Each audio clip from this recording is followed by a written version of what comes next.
I mean, I'm pretty sure that Ukrainians will win. Slava Ukraine, Героям слава.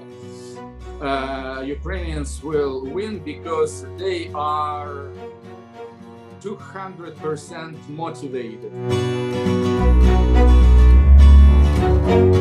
Hello, welcome to Marshall Matters with me, Winston Marshall at The Spectator. Today I'm joined by Russian writer, journalist and musicologist and author Artemy Troitsky. Artemy wrote one book back in the USSR, which I cited recently for an article on Barry Weiss's Common Sense Substack, and he's someone I've been reading for several years now. And so this is a real great pleasure. Welcome, Artemy. And glad to do an interview with a famous magazine. Well, in normal circumstances, I'd love to discuss your books and your writing. I'm very interested in Russian history and particularly you've documented sort of Russian rock music and youth culture in a way I think no one else has. But of course, 4 days ago, war broke out between Russia and Ukraine, so it sort of feels like that stuff will have to wait, certainly for now. And I'm kind of keen to ask you for a Russian perspective on what's going on, and I guess your perspective may be different from a typical Russian perspective. And perhaps there's that difference is something you could explain. But certainly here in Britain, we're getting a lot of the anti-Russian side, is very pro-Ukraine as well as pro-peace. But perhaps you can inform us to what it looks like from the other side, or what it looks like in your eyes. Well, I think that all the sane people of the world are on one side. And those who are on the other side of the global barricades are lunatics and people who simply feel no responsibility for the future at all. Indeed, in Russia, we have plenty of crazy people who are totally intoxicated, tainted by militaristic, imperialist, chauvinistic, nationalistic viruses. And yes, these people, they are bloodthirsty and they want Ukraine to be a protectorate of Russia. And generally speaking, as Boris Johnson said recently, quite justly, they want to restore the Russian Empire or the Soviet Union. They want, to spread their influence to all Slavic nations and so on. And this indeed is absolutely insane. And I'm just very, very sorry that such a tragedy has happened in our lifetime, in the 21st century, because, I honestly thought that such things have remained somewhere in the horrible past, in the 30s and the 40s of the 20th century and in the dark ages. But unfortunately, this is what's happening right now, and I'm truly ashamed.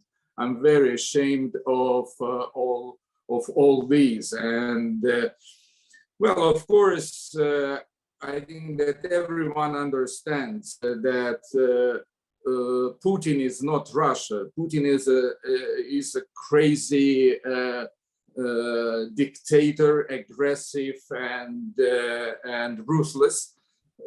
Who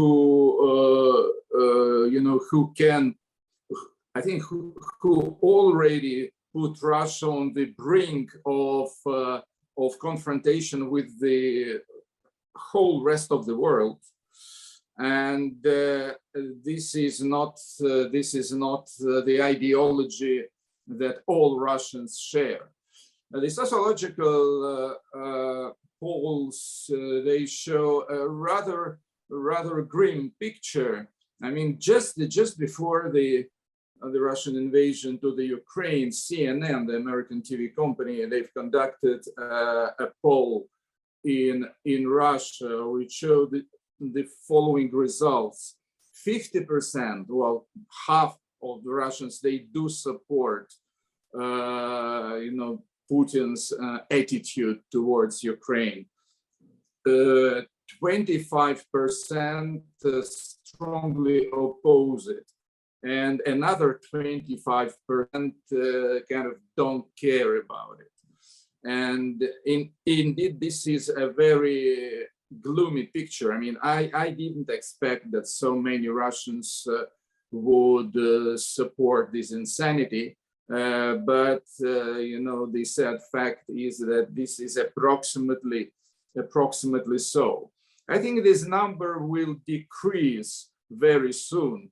I think it's already decreasing because it's obvious that there's no blitzkrieg, that this is not a small victorious war that Putin hoped for. And Ukrainians, they fight like real heroes, it does send a certain message to Russian population as well. And second, I think that after all the sanctions that's been imposed on Russia in the past couple of days, I'm pretty sure that today, on Monday, it will be a very grim, totally panicky situation at the Russian financial markets, and ruble will fall deep, and people will, actually they already are queuing to banks, queuing to supermarkets, and I think that starting from today, it will be real panic, which indeed will also affect Putin's popularity and will decrease the support of this military adventure in Ukraine.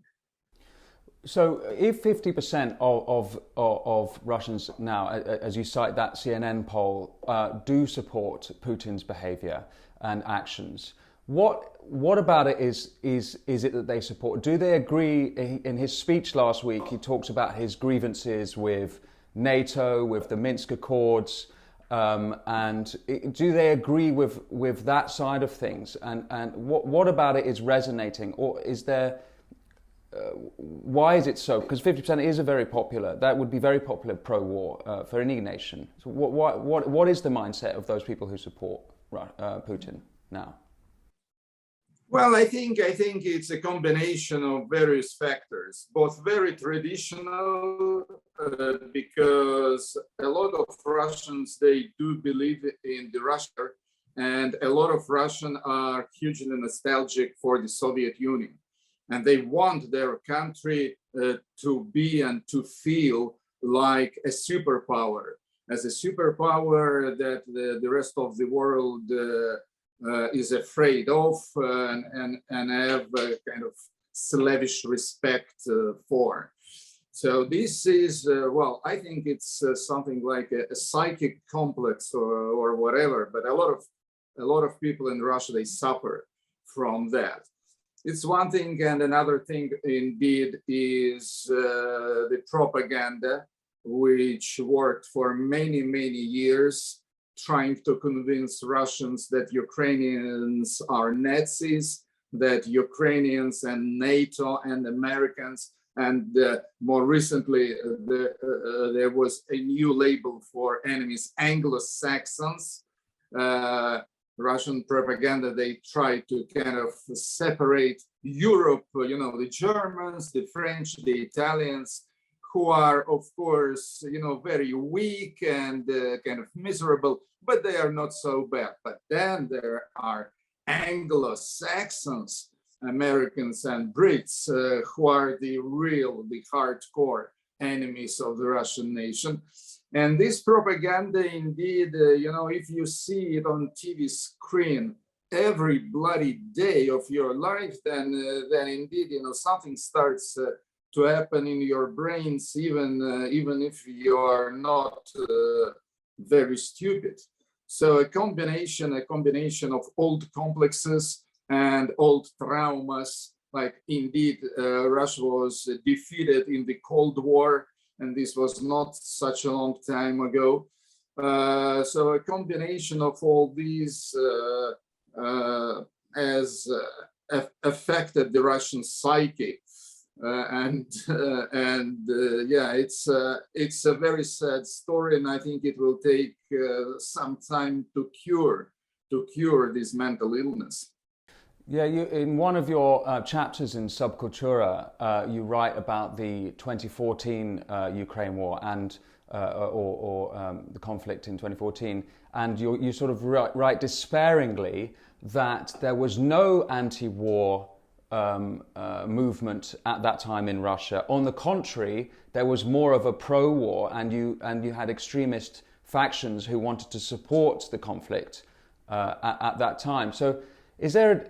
I mean, there's some images we're seeing now of protests in Moscow against the war. They don't look huge, but there are also numbers of, I think, several thousand who have been arrested in the anti-war.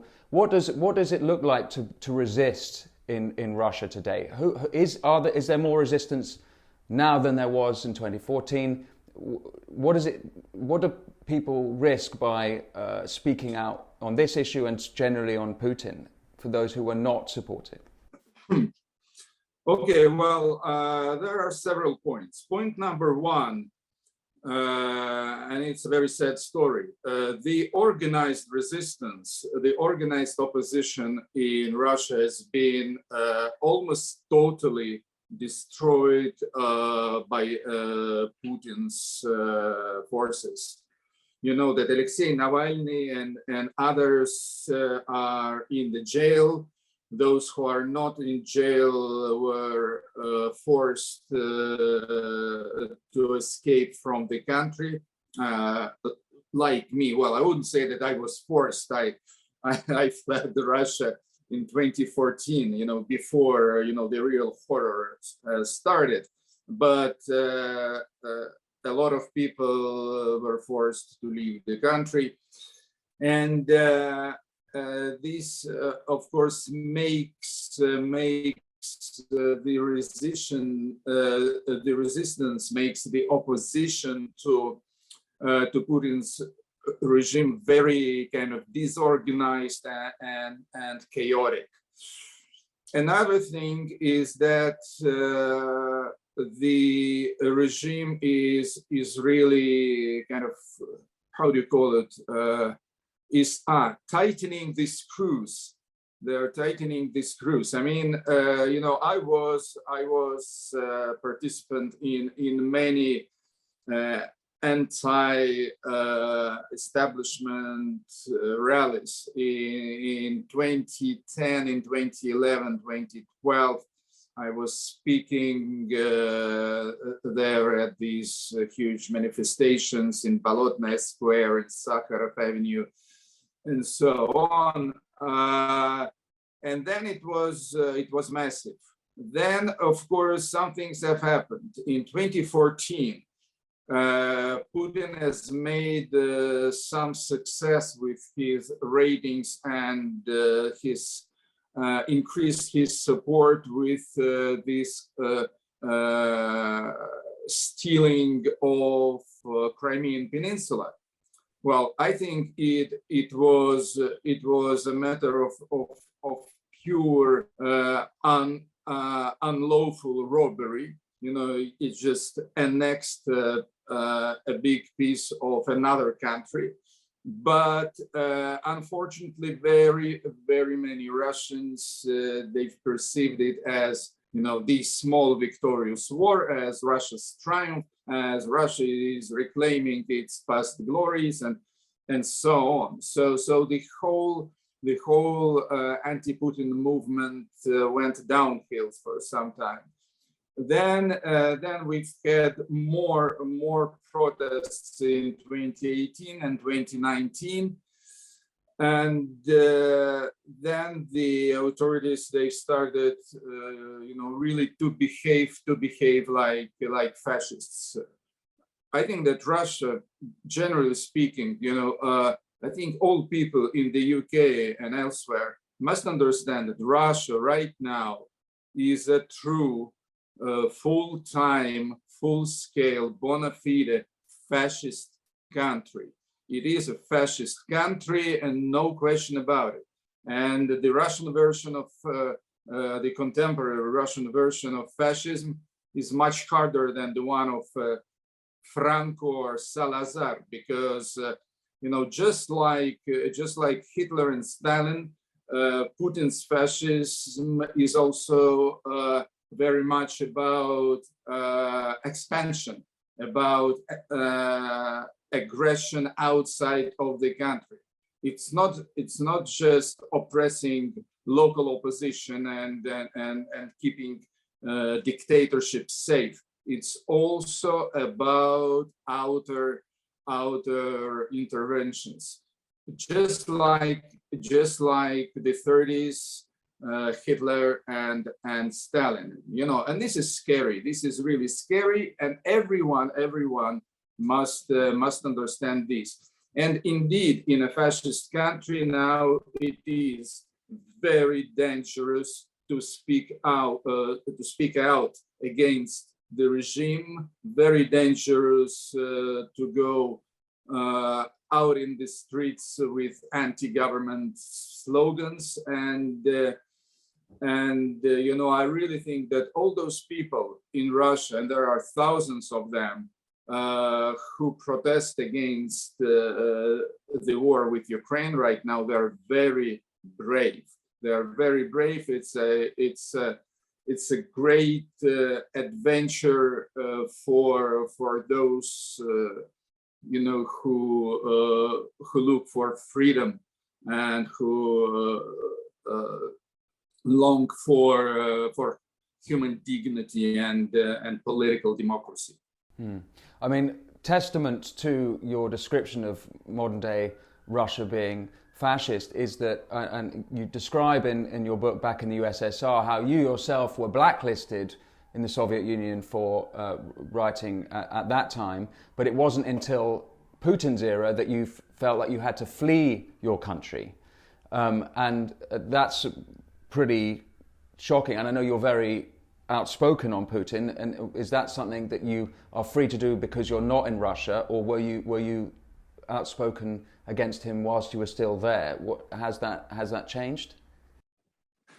Okay, well, I have a long case history of being opponent to the existing establishment. I mean, in the 70s and the 80s, in the Brezhnev's time, in the times of the agonizing Cold War, I was also blacklisted. I was a well-known journalist, music journalist, rock journalist at that time already, but I was blacklisted from everywhere in Russia for maybe 2 or 3 years between 1983 and 1985. But I must say that comparing to the current Putin's regime, the Brezhnev's times were vegetarian. I mean, I was blacklisted, so but it did mean that I've had searches at my flat, or that I've been detained, or I've been inquired at the KGB and so on. I mean, they simply put halt on my professional activities, which of course was not very nice, and I didn't have money at all, and survived mostly thanks to my parents and my friends. But it wasn't that scary, and at the same time I've been organizing all those underground concerts and wrote for samizdat magazines and so on.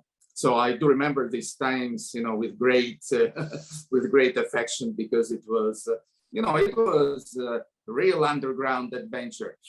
Right now, the consequences of any kind of non-loyal activity could be much worse, and we see it. People get to jail, people are sent to prison camps, people are detained for no reason at all, and that's much worse. What was the final straw for you to leave the country?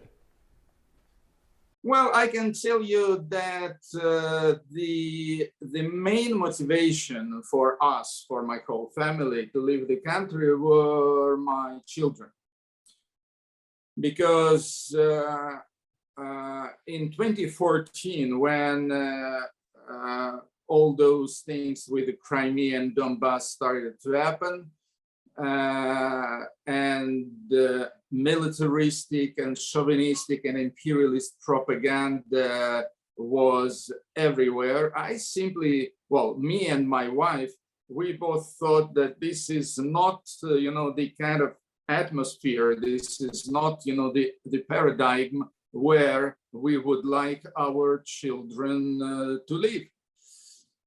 We don't want them to become Putin's young guards or something.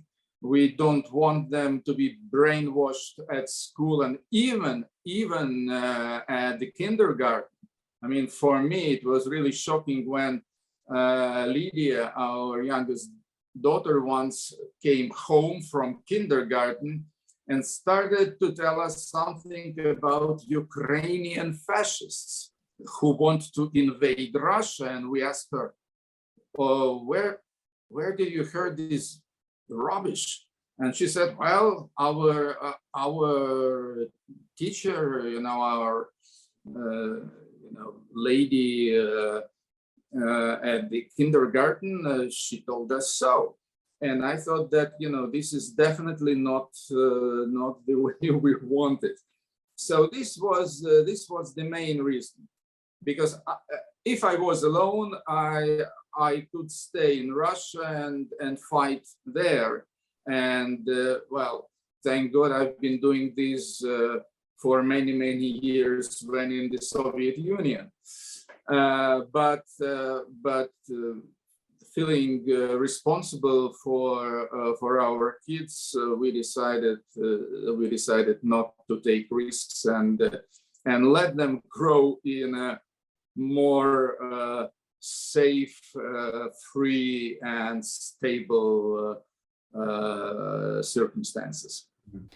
Well, and it seems to me from my following you that you're mounting a good resistance even whilst not in the country. But for what voices in the country should we be listening to now? Are there leaders you think in the resistance, whether culturally speaking or politically, that gives you any sort of hope from within?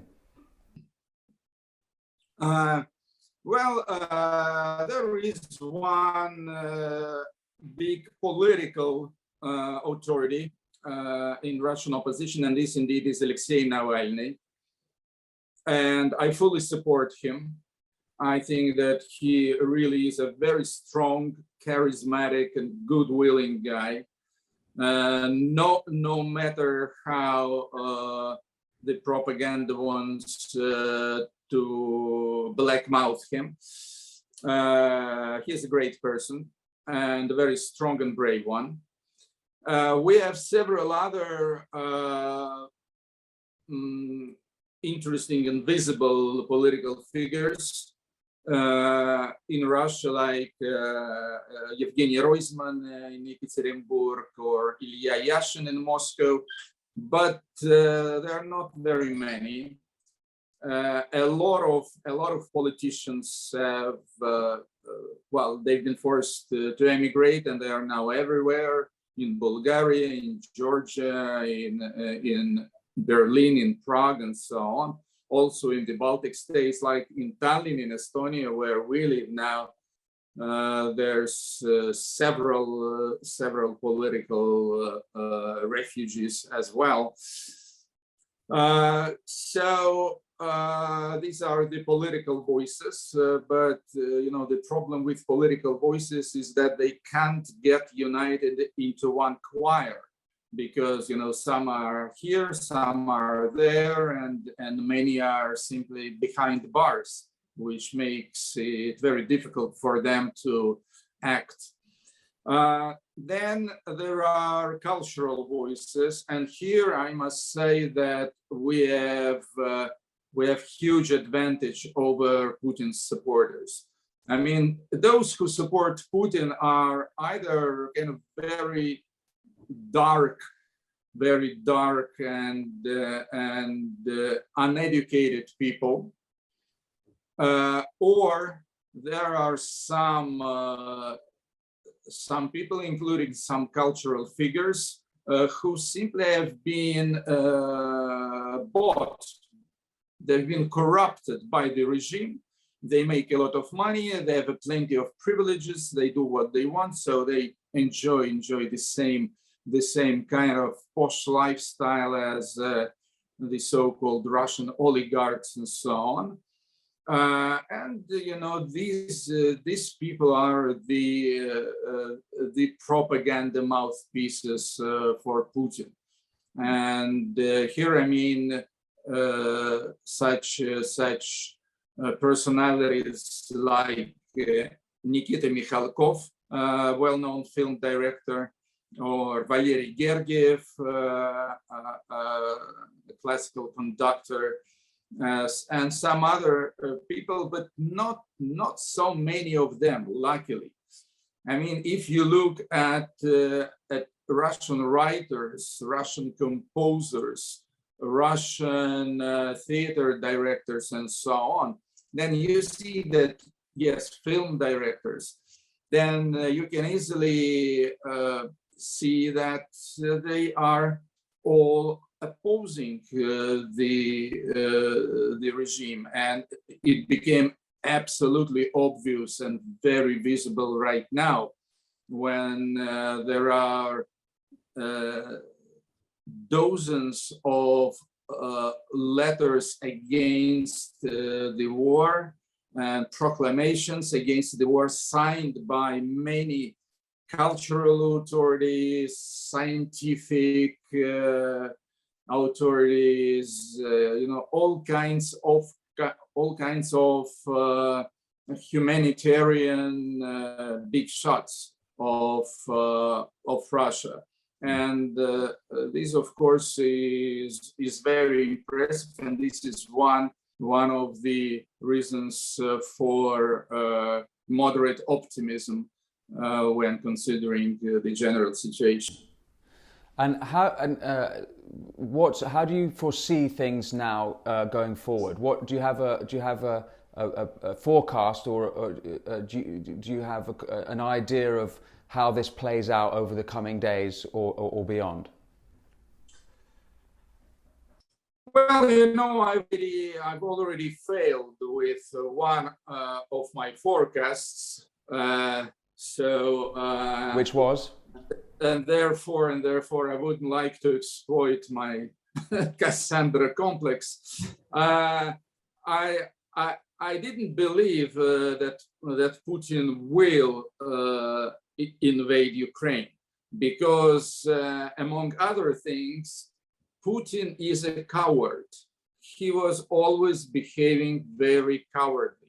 He always went to fight with those who are much weaker than him and who are in a kind of underprivileged position. So this was the story of the Russian opposition. This was the story with invasion of Georgia in 2008. This was the story of Crimea, which was simply stolen from revolutionary but totally kind of anarchic Ukraine in 2014. So I thought that he will calculate the risks, weight the pros and cons, and decide not to take this step. but he did it. And I think it was a combination of two factors. First is that he really became quite insane, and that's not surprising. I mean, if a mediocre personality like Putin, you know, who looks like shit, who's not charismatic, who is not especially smart and so on, but he has unlimited power, unlimited money, total unpunishedness, and you know, a perspective of ruling a huge country for another 10 or 12 or 15 years. Indeed, you know, this sometimes goes to your head, and you can mentally mutate a little bit. So this is one thing, and I do agree with all those, and there's more and more of such people who think that that Putin is mentally unstable. He's a psychopath. This is one reason, and another reason is that, and this I didn't know. This I didn't know, but apparently this is also so, that he was totally misinformed by his assistants, by the Ministry of Defense, by the FSB, you know, the secret police, and the Foreign Ministry, and so on. He was totally disinformed about the real situation in the Ukraine. He's been told that Ukrainians, Ukrainian people are waiting for the Russian army as liberators, and they will greet them with flowers and national pies. That Ukrainian army will surrender immediately because they won't fight for the Ukrainian government, who everyone hates. So they thought that it will be a very easy thing, swallowing and kneeling Ukraine. But obviously, the reality was was far from that. And I couldn't imagine that Russian intelligence will be so incompetent in considering, in judging the situation. So Putin has done this, and I think that now the perspectives for Russia are very well. On one hand, they are very gloomy. On the other hand, they are quite bright. I mean, I'm pretty sure that Ukrainians will win. Slava Ukraine, Героям слава. Ukrainians will win because they are 200% motivated, very strong. Their moral, sometimes forget English words. Their moral determination is absolutely maximal. And this alone makes them winners of this gamble. And what will happen next is, well, there are two options. Option number one is that after defeat in the Ukraine, Putin will go back into this Russian shell and organize complete hell in Russia. It will be a full revision of Stalinism in the 30s. Absolute terror, Iron Curtain, and total darkness. and nobody knows how long this will last. It all depends on, on too many things. This is option number one. And the optimistic option is that, like it has already happened in Russia, and more than once, this has happened after the defeat in the Crimean War with Britain and other countries in the 19th century. This also has happened after the defeat in the World War I in 1917, that the military defeat and humiliation of the country and the nation will lead to revolution and complete change of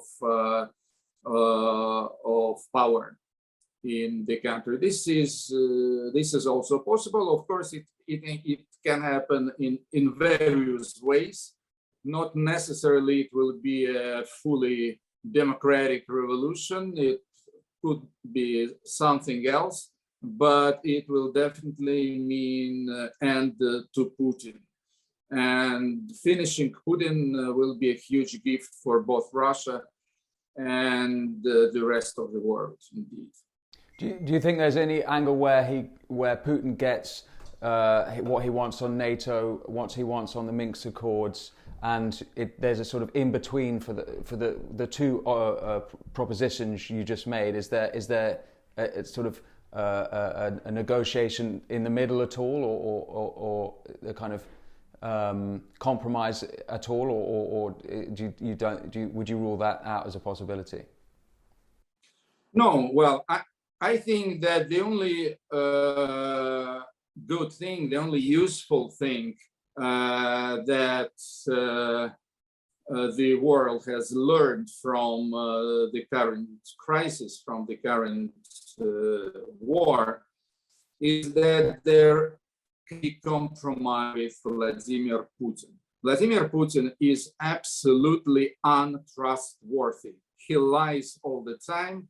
He never holds his words. He is absolutely unnegotiable, and I think that this was something that many Western politicians have had illusions of, especially like the French, Macron, who kept talking and visiting, or the Germans and so on. They all hope that they can speak with Putin as a normal person. Now it's absolutely clear that Putin is not a normal person, and any kinds of talks or negotiations with him is hopeless. It's as silly as playing cards with a cheater. It sort of sounds like his ego is getting the better of him at this sort of end of his time, and there's a bit of blaze of glory, trying to catch as much as he can before it's over, and that sort of seems to be a little bit of what you've described in his egomaniac approach to it all.